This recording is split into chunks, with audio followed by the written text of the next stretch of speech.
What about Kashmir? Now, India has usurped the rights of the people of Kashmir. I'm sorry, Mr. Khan. Kashmir is a disputed territory between Pakistan and India. It's very important. But it's very important. No, Richard. I'm sorry, but we're asking you a question about Russia here, very Mr. important. Khan, and I don't want you to do a sort of whataboutism time to talking about Kashmir.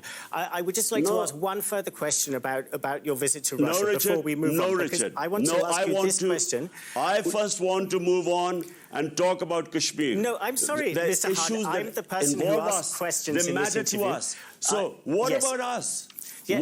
How about other people not worrying about our human rights and what matters to us? Why are we supposed to condemn issues which are, it's a European issue? So please, have some balance in this. Mr. Khan, don't just put us in a spot that, you have to, because it's your issue, we have to take sides. Allow us the luxury to stay neutral so that we can look after our own people. Imran Khan, thanks for joining Deutsche Welle. So I want to start by talking about the war in Ukraine. This is, of course, it's the biggest war in Europe in many decades since the Second World War. It's a war that is threatening to throw tens of millions of people around the world into hunger. It's a war that's driving inflation in Pakistan. I want to make sure that our viewers understand your position on the war. Are you prepared to condemn the Russian invasion? Well, Richard, let me say one thing. First, I want to clarify that I am basically an anti-war person.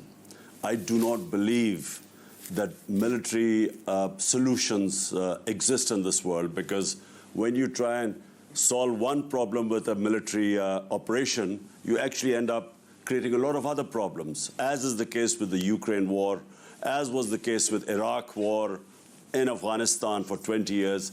They created so many other problems. So here's someone who opposed all these wars. And so if I was consulted about the Ukraine war, I would certainly have advised not to go into that. Having said that, I have a certain... If I may just interject there, because you have said this in the past and made the point that you opposed the Iraq war and you opposed the Afghanistan war. But you were very explicit in opposing those wars. You even stood in Hyde Park in London in 2003 and made a speech against the Iraq war. You condemned it very vociferously. Why are you not doing the same thing with the war in Ukraine? Well, let me say one thing. I was going to explain why. The reason is that Pakistan has our future is tied up with Russia in terms of gas, oil, and specifically wheat, because we have to import wheat from Russia because of our 220 million population. So when you start condemning people, you're taking sides. Basically, taking moral stands on international issues is very good. But when your country stands to suffer as a result of it, you have to have the luxury to be strong and rich enough to start making, taking sides. My point of view in this is very simple. I was then the Prime Minister. 220 million of people of Pakistan elected me. Their main interest was that I look after the interest of the people. And therefore, we wanted to have the luxury of remaining neutral in this war. But you were very open in your criticism of the United States, and Pakistan has also depended on the United States, billions of dollars of aid coming from the United States over the years. So are you suggesting that it's okay to criticize the United States publicly, even though you depend on them, but with Russia you have to treat them with kind of kid gloves? Is that the relationship with Russia? Richard's slight difference. When I was condemning the Iraq war or the Afghanistan war, by the way, Afghanistan war directly affects Pakistan. We already have over 3.5 million refugees, Afghan refugees in Pakistan. So what happens in Afghanistan, we get affected. But then I was the Prime Minister of Pakistan. And so I was, as a civilian, as someone who doesn't believe in wars, I could speak my mind. But when you become the prime minister, your responsibility then becomes the people of your country. And in our case, 100 million Pakistanis are vulnerable, you know, either below the poverty line or just above. So as a prime minister, that becomes my main responsibility. And so do you still defend, for instance, the fact that you paid a visit to Moscow on the eve of the invasion? You had a meeting with Vladimir Putin on the very day the Russian invasion took place. You defend that, do you? You think that that was okay to go ahead with that trip? Well, Richard, the facts were that when I arrived in Russia, in Moscow, and the meeting was next morning. So when we woke up in the morning, that's when the invasion took place. So believe me, I wasn't consulted in that, and hardly did I know that this would happen. Had I known, I certainly would not have, obviously not have taken that trip. But as it turned out, we were already there, and next morning was the invasion. But when on the eve, even when we heard that there was a chance of something, we had a consultation. All of us sat together, our foreign office, and they came to the conclusion that if we cancel it this time, we will put our relationship with Russia in the cold storage. And bearing in mind the future, where we need Russian wheat, need Russian oil, and specifically the gas pipeline deal, which has been on for 6 years, if we now cancel the visit, the country was going to lose a lot. So, just like everyone else. Richard, let me just explain to you. What about Kashmir? Now, India has usurped the rights of the people of Kashmir. I'm sorry, Mr. Khan. Kashmir is a disputed territory between Pakistan and India. So it's very important. No, but it's very important. No, Richard. I'm sorry, but Richard, we're asking you a question about Russia it's here, very Mr. important. Khan, and I don't want you to do a sort of whataboutism in terms of talking about Kashmir. I would just like to ask one further question about your visit to Russia before we move on. Richard. I want to ask you this question. I first want to move on and talk about Kashmir. No, I'm sorry, Mr. Khan. I'm the person who asks questions in this interview. They matter to us. So what about us? Yeah. How about other people not worrying about our human rights and what matters to us? Why are we supposed to condemn issues which are, it's a European issue? So please, have some balance in this. Mr. Khan, don't just put us in a spot that, you have to, because it's your issue, we have to take sides. Allow us the luxury to stay neutral so that we can look after our own people. My responsibility, I repeat again, are my 220 million people of Pakistan. Of course, we understand that, Mr. Khan, and nobody would question that. Let's move on to another very important relationship for Pakistan, the relationship with China. It's obviously invested a great deal of money, tens of billions of dollars over recent years in Pakistan, partly as part of its Belt and Road initiative. You've described China as a model for Pakistan's development, and yet, as the world has kind of watched it in recent years, it's increasingly becoming a totalitarian, a surveillance state, a really very stark authoritarian power. Does this give you any grounds for discomfort? Look, Richard, let me just repeat myself again. Look, when the people of this country elected me as a prime minister, remember, when I was not the prime minister, I was free to say a lot of things. When you become the prime minister of the country, your number one priority becomes the people who elect you. Now, they didn't elect me to talk about all the wrongs that are going on in this world. They elected me to look after their interests. And I repeat, 100 million Pakistanis are vulnerable, either below the poverty line or just above. So the top priority of any elected leader is first to look after the interest of his people.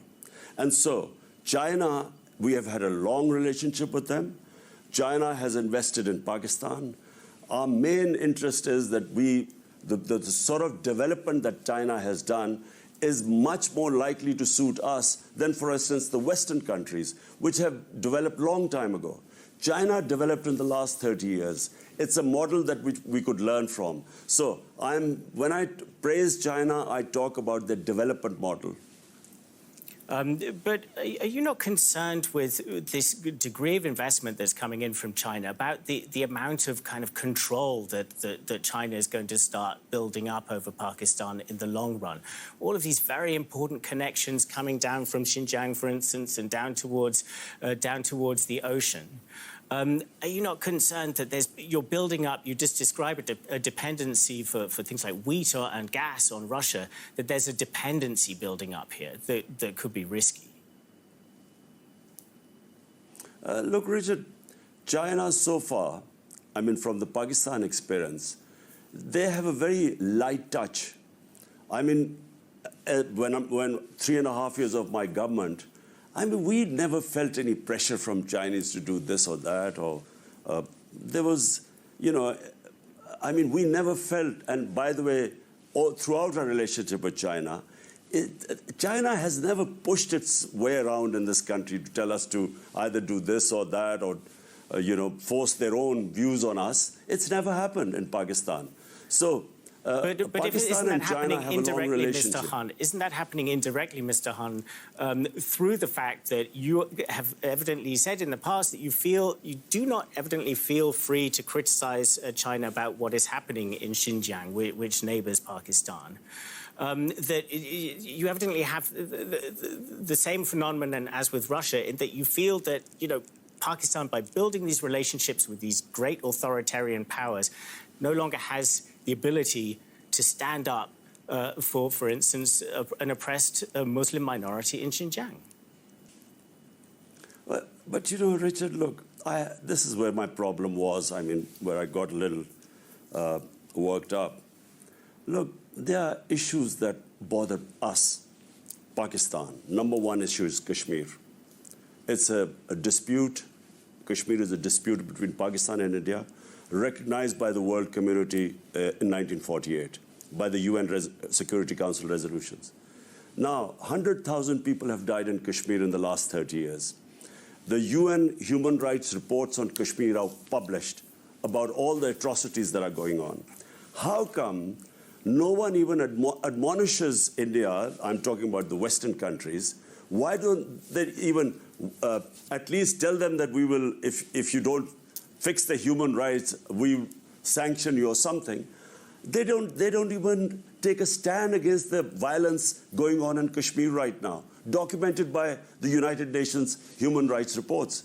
Now, how come nothing happens there and in Palestine? For us, for the Muslim world, because it's the third most sacred place for us, Jerusalem, the Al-Aqsa Mosque, how come that Israel can get away with anything against the Palestinians, violate all human rights, yet there's no condemnation, no strong words, no thought of sanctions.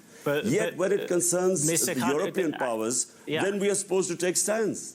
So, I mean, I just find this morality, which is selective, I find that a bit hard to swallow. But I think what we're discussing here is that you're also accused of your own selective morality for criticizing India over Kashmir. For instance, here at Deutsche Welle, we've done a lot of coverage of Kashmir.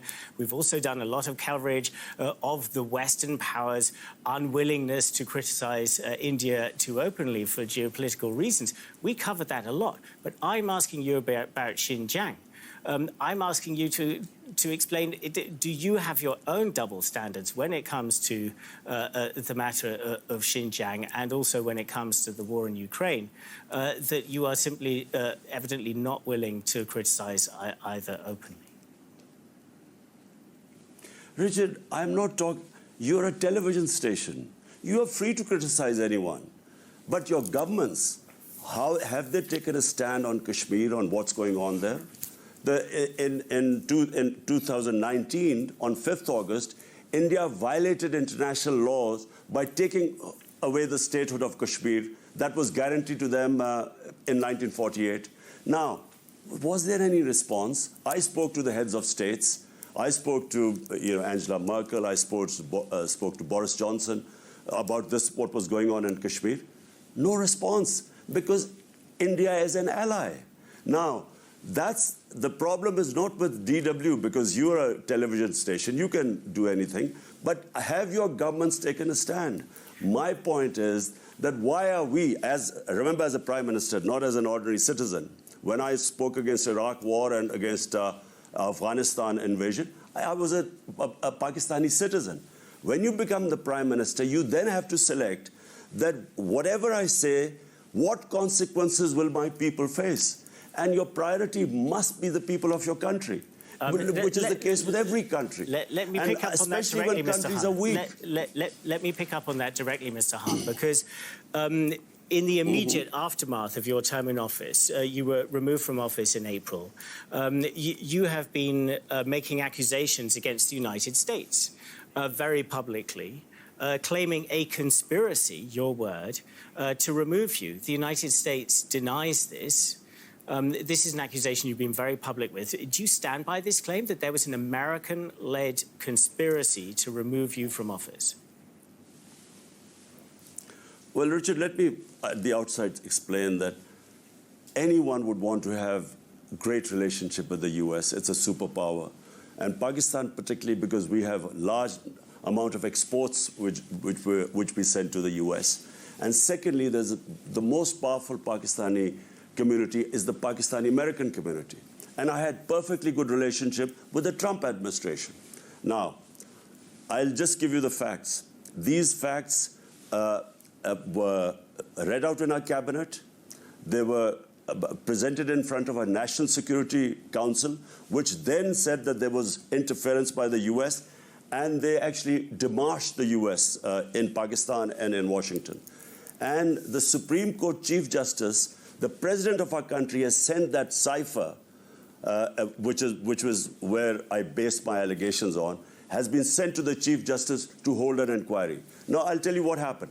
7th of March, a US Under-Secretary of State, Donald Lu, meets the Pakistani ambassador in Washington and threatens him that unless Imran Khan was removed, the Prime Minister was removed, by a vote of no confidence, there will be consequences for Pakistan. On the next day, the no confidence is tabled. This threat was issued before the no confidence. So we have this cipher, official meeting between the ambassador and this Under-Secretary of State. This then, I saw that as well as it went to the president of the country. Now, after that, the moment he issued the threat, then came the no confidence motion, and then our people's, my own party members and our allies started abandoning us. So we have evidence. So Mr. Khan, I would like to pick up the story at that point. So you have made these claims. The United States has denied that. Also, the military establishment in